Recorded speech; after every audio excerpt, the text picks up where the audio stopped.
Olá, meu nome é Júlio Vaz e nós vamos tratar de notas introdutórias aos crimes contra a incolumidade pública. Os crimes contra a incolumidade pública estão previstos no título 8 do Código Penal e estão divididos em 3 capítulos.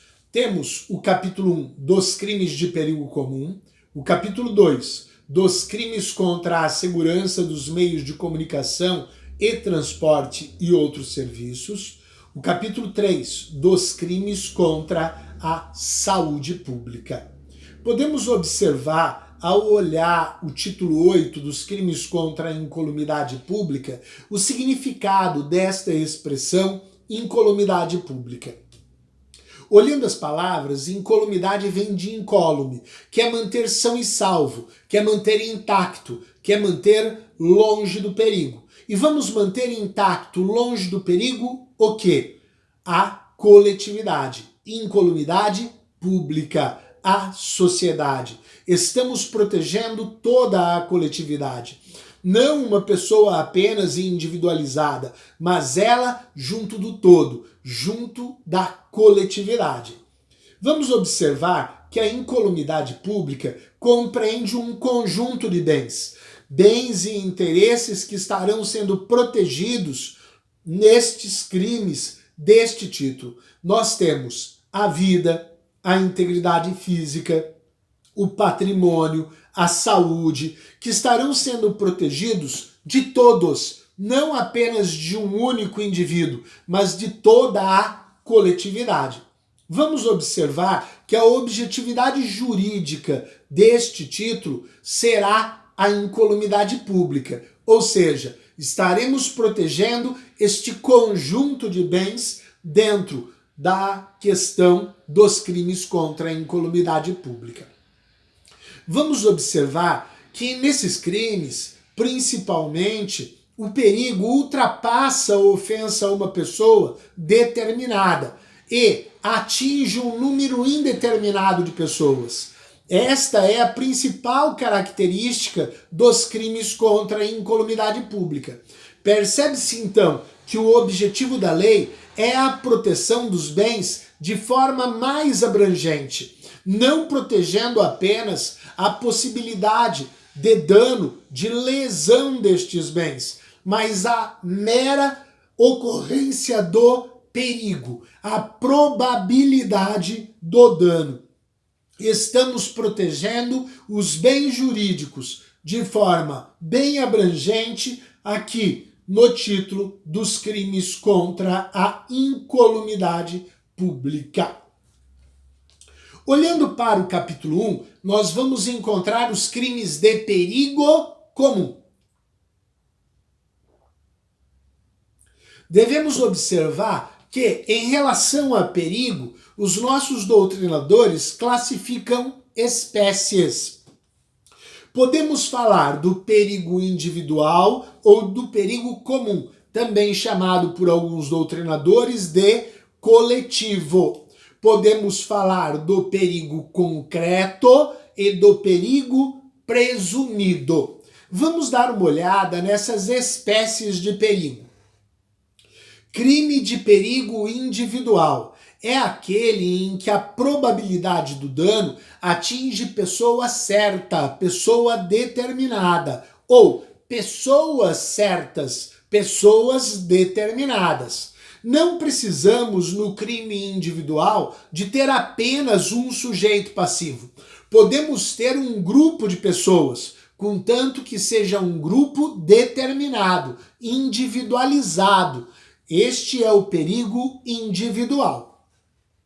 Quando falamos do perigo coletivo ou do perigo comum, estamos olhando para um número indeterminado e indeterminável de pessoas até que se conclua a ação em que o perigo coletivo se dará. Então, no perigo coletivo, temos um número indeterminado e indeterminável de pessoas.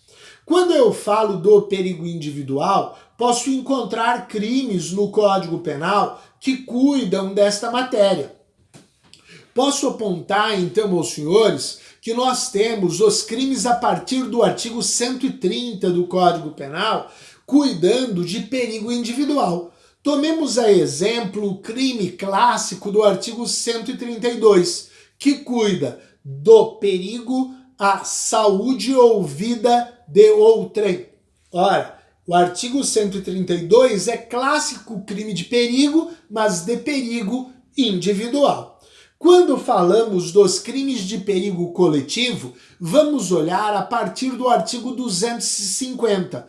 O artigo 250 traz a figura do incêndio. O artigo 251, a figura da explosão. O artigo 252, o uso de gás tóxico asfixiante. E assim segue a lei, olhando para hipóteses de perigo que não vão atingir uma pessoa individualizada, mas que geram risco a toda a coletividade. Vamos observar que nós possuímos ainda, em relação às espécies, a figura do perigo abstrato e a figura do perigo concreto. No perigo concreto, a lei exige a ocorrência do perigo. Nos tipos penais, nós vamos encontrar como elementar do tipo a exigência da exposição ao perigo. Basta ler o crime do artigo 250 do Código Penal, na sua figura típica, para perceber que a lei vai falar sobre expor a perigo. Onde a lei estabelece este perigo como elementar, nós teremos que provar a ocorrência do perigo. É o chamado crime de perigo concreto. É aquele em que o perigo deve ser provado, demonstrado, para que possa se estabelecer a sua ocorrência. Quando falamos de crime de perigo abstrato, podemos também mencioná-lo como crime de perigo presumido, pois a lei presume a sua ocorrência. Então, a lei não vai pedir como elementar do tipo penal a incidência do perigo, a exposição a perigo. Por quê? Porque a lei, no seu contexto, já deixa claro que aquela conduta ali descrita causa perigo. É o conhecimento dos fatos, a experiência da vida que nos permite estabelecer esta conduta. Vamos imaginar e exemplificar com os senhores pelo artigo 253. E vamos imaginar que alguém está transportando material explosivo sem possuir a devida licença para tanto. A lei não falará no tipo penal do artigo 253 em exposição a perigo, mas está presumindo o perigo, pois a lição dos fatos nos estabelece que esta situação é uma situação de perigo, é uma situação de risco. Vamos observar com os senhores que, em cima destas ideias do crime de perigo, formam-se as ideias de dolo de dano e dolo de perigo. No dolo de dano, o agente quer efetivamente impossibilitar o uso de um bem, ou gerar a redução da possibilidade do uso de um bem. Tomemos a exemplo a figura do crime de homicídio. Quem age no crime de homicídio age com dolo de dano. Dolo de dano porque está a impossibilitar o uso do bem jurídico, vida. Quem age no crime de furto, subtrair para si ou para outrem coisa alheia móvel, age com dolo de dano, porque está gerando a diminuição da possibilidade do uso de um bem, que é o patrimônio, mais especificamente a propriedade. Ora, quando olhamos para o crime de dolo de perigo, nós estamos olhando para uma probabilidade. A probabilidade, a possibilidade de que venha a ser impossibilitado o uso de um bem, como a hipótese do risco de vida que alguém pode ser submetido dentro da ideia de um incêndio. Ou estamos olhando para a possibilidade, para a probabilidade de que ocorra uma redução na possibilidade do uso de um bem, como a possibilidade de um incêndio gerar perdas materiais. Nos crimes de delito de perigo, não é necessário que os senhores tenham a ocorrência do dano. O crime se satisfaz apenas com o perigo. E se o dolo do agente, o seu ânimos, a sua vontade é um dolo de perigo, então, indiferente que ocorra o resultado danoso, o agente só poderá responder por crime de perigo, pois esta era a sua vontade, este era o seu dolo. Os crimes de perigo admitem também a forma culposa. Então nós vamos ter vários tipos chamados de perigo comum, de perigo coletivo, que fazem previsão do tipo culposo. A gente pode encontrar, por exemplo, o incêndio culposo no artigo 250, parágrafo 2º, o uso de gás tóxico ou asfixiante culposo no artigo 252, parágrafo único. Vários são os tipos penais que vão estabelecer aqui nos crimes de perigo comum, no título 8 dos crimes contra a incolumidade pública, figuras culposas. Ora, se podemos ter um resultado danoso diante de um crime em que o dolo é apenas de perigo, em que o agente busca e quer apenas a probabilidade do dano, vamos verificar com os senhores que a lei fez previsão no artigo 258, já dentro dos crimes de perigo comum, de uma figura qualificadora. Trata-se de uma figura préter-dolosa. Então ela vai majorar a pena, trazendo para os senhores circunstâncias específicas de aumento de pena. O artigo 258 olha para a ocorrência do crime de perigo comum em que haja um resultado que não é querido pelo agente, que não é desejado pelo agente, mas que pode ser a lesão corporal ou a morte. Vamos imaginar primeiro o crime de perigo comum doloso.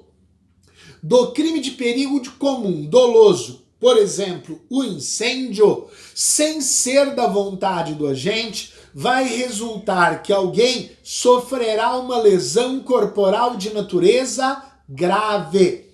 E a lei determina que, nestes casos, a pena privativa de liberdade do incêndio será majorada, aumentada da metade.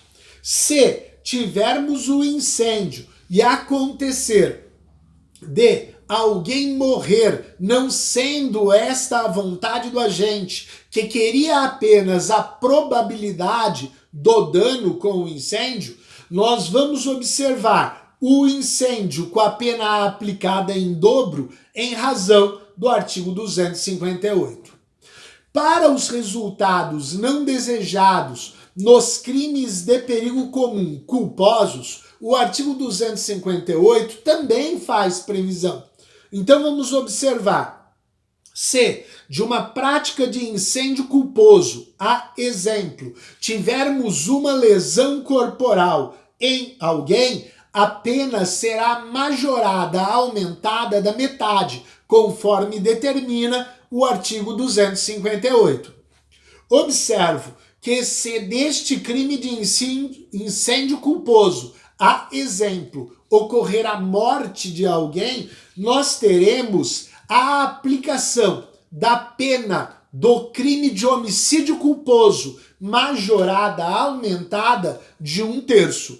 Não estamos mudando o tipo penal. Será o incêndio culposo, artigo 250, parágrafo 2º, combinado com o artigo 258, tendo em vista aquele resultado não querido, não desejado.